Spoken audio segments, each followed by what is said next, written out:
Olá a todos, me chamo Luana, sou uma estudante de psicologia e apaixonada por cinema e filosofia. Neste vídeo, irei me aprofundar em alguns conceitos da psicologia analítica junguiana em conexão com alguns filmes profundos como The Face of an Author, Black Swan, Mirror e Persona. Espero que gostem do conteúdo e não se esqueçam de deixar o like, se inscrever no canal e ativar o sininho para não perder nenhum vídeo novo. Vamos começar! No filme The Face of an Author, Okuyama é um engenheiro cujo rosto foi desfigurado por um acidente industrial. Sentindo-se isolado e rejeitado por sua esposa, ele busca desesperadamente por ajuda. Ele consulta um psiquiatra que propõe uma solução um pouco incomum, eu diria. Essa solução é criar uma máscara proteica experimental que esconda sua deformação. Essa máscara se torna como uma persona no sentido junguiano. Ela é uma construção artificial que ele adota para se encaixar na sociedade. 顔は心の扉で、顔が閉ざされれば一緒に心も閉ざされてしまい、もはや訪れる客もない。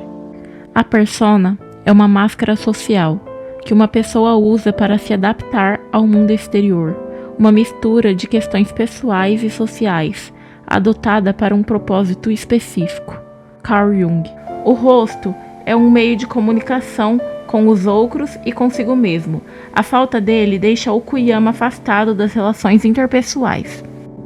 Inicialmente, a máscara é apenas um disfarce físico, mas ao longo do filme, ela se torna uma persona dominante, ocultando sua verdadeira identidade.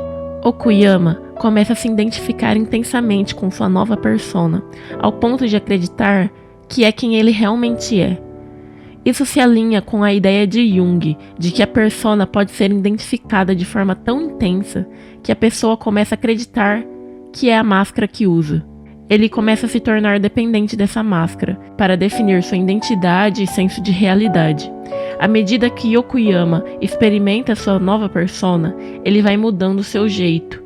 Isso mostra como a persona pode ser flexível e adaptável, permitindo que alguém assuma diferentes papéis sociais e comportamentos. Uma persona, ainda que necessária, quanto mais usada de maneira inconsciente, mais reforçada se torna, levando o sujeito a crer que é a máscara que usa. Isso resulta em uma dependência da persona para definir sua identidade e compreensão da realidade. Esse vínculo pode também influenciar sua autoestima e sua conexão com o grupo ao qual pertence ou deseja fazer parte. Ainda, segundo Stein, o ego não opta intencionalmente para se identificar com uma persona específica.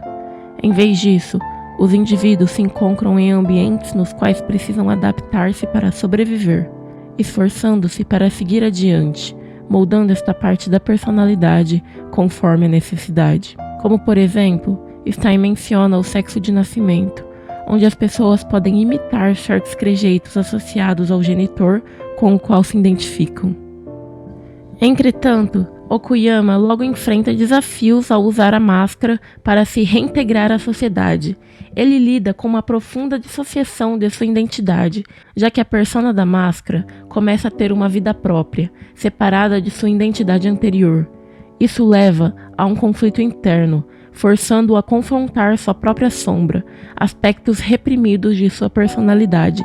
Irei me aprofundar mais na sombra quando eu começar a falar de Cisne Negro.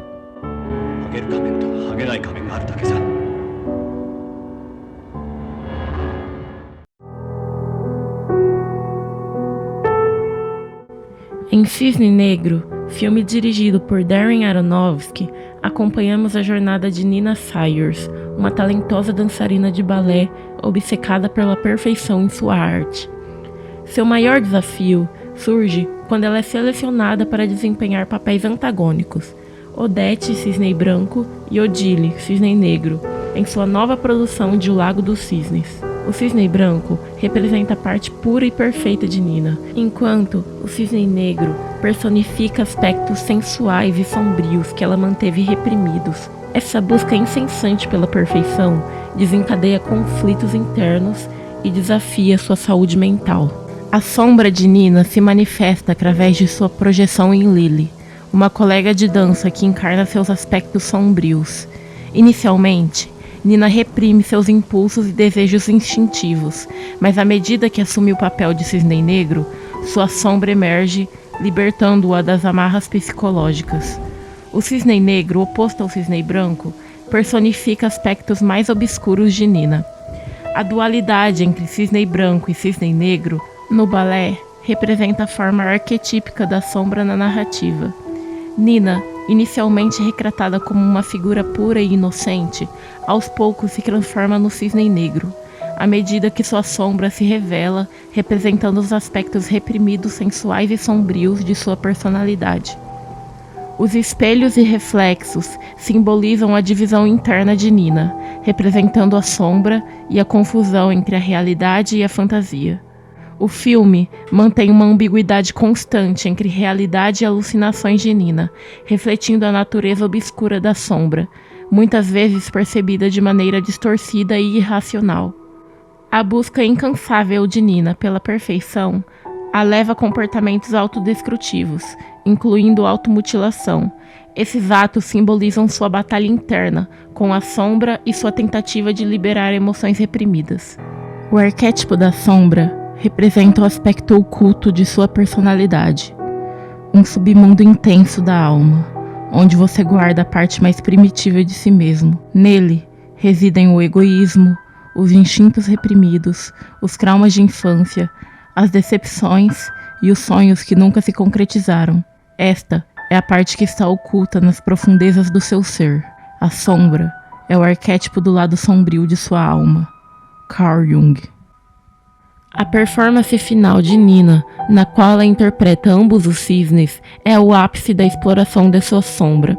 Ela se entrega completamente ao papel de cisne negro, revelando sua sombra de maneira dramática e visceral. O filme Persona, do Ingmar Bergman, é uma obra cinematográfica profundamente complexa, que pode ser interpretada de diversas formas. Desde o seu lançamento, críticos e estudiosos têm explorado diversas leituras do filme. A narrativa começa com uma sequência de imagens perturbadoras e simbólicas, que estabelecem imediatamente um tom intrigante. A história gira em torno de duas personagens centrais: Alma, uma enfermeira, e Elizabeth Vogler, uma atriz que mergulhou em um silêncio profundo após um colapso em sua performance teatral.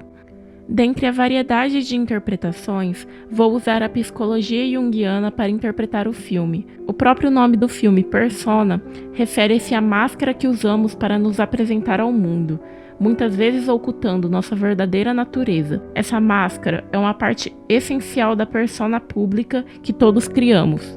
A persona é um complexo sistema de relação entre consciência individual e a sociedade. É uma espécie de máscara destinada, por um lado, a produzir determinado efeito sobre os outros e, por outro lado, ocultar a verdadeira natureza do indivíduo. No entanto, só negará a necessidade da persona quem desconhecer a verdadeira natureza de seus semelhantes. Jung.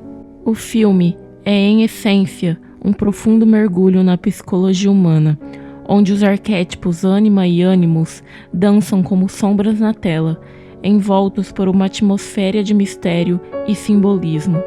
A noção de ânima e ânimos é utilizada nas protagonistas Alma e Elizabeth, que personificam essa dualidade da psique humana. Alma, em sua busca por seguir padrões tradicionais, pode ser interpretada como a representação do ânima, aspecto feminino no inconsciente masculino. Sua jornada é marcada por uma aventura sexual que culmina em um aborto, desencadeando uma profunda busca por compreender sua própria natureza e os dilemas da sua feminilidade. Elizabeth, por outro lado, emerge como a personificação do ânimos, aspecto masculino no inconsciente feminino. Ela escolhe o silêncio como ato de resistência às mentiras do mundo e como uma forma de transcender as normas sociais tão hipócritas. A rejeição do amor do seu marido e sua busca pela verdade mais profunda a tornam um retrato complexo desse arquétipo. A tensão entre os arquétipos ânima-ânimos se desdobra de maneira intrigante na relação complexa entre Alma e Elizabeth. Ao longo do filme, Elizabeth estuda a Alma, provocando seus instintos mais profundos, o que pode ser interpretado como a manifestação do ânimos em ação.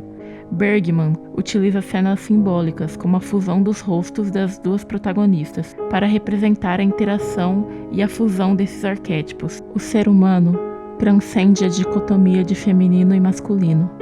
Não sabes discernir o gênero de tua alma, mas, ao observar com atenção, perceberás que até o homem mais viril possui uma alma feminina, e a mulher mais graciosa possui uma alma masculina.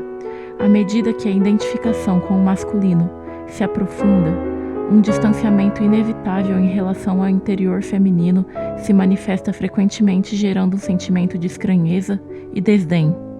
A relação entre ânima e ânimos é sempre carregada de emoções, tanto positivas quanto negativas, tornando-se assim uma experiência coletiva.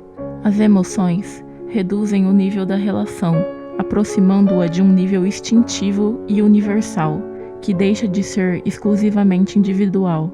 Portanto, não é incomum que essa relação ocorra além do controle consciente de seus representantes humanos, que muitas vezes nem percebem o que ocorreu. Texto adaptado, Carl Jung. Alma e Elizabeth projetam partes de si mesmas uma na outra, criando uma relação emocional intensa e confusa. Essa projeção, como Jung descreve, é imediata e obrigatória, pois os afetos sempre ocorrem onde falham as adaptações. É uma dança perigosa, entre o consciente e o inconsciente, entre a persona e a sombra, entre a ânima e o ânimos, entre a máscara social e a verdadeira natureza. O Espelho, filme dirigido por Andrei Tarkovsky. Esse filme oferece uma narrativa não linear e descontínua. É um filme bem complexo, na verdade, explorando diferentes momentos da vida do protagonista, Alexei, desde sua infância. Esse filme reflete a experiência pessoal do próprio diretor. Além disso, o filme pode ser interpretado à luz de conceitos da psicologia junguiana, especialmente o processo de individuação. O protagonista Alexei enfrenta o intenso confronto com seu passado e suas emoções reprimidas, revelando sentimentos de culpa e inadequação em relação à família e identidade. Essa luta interna é presente no processo de individuação, conforme definido por Carl Jung.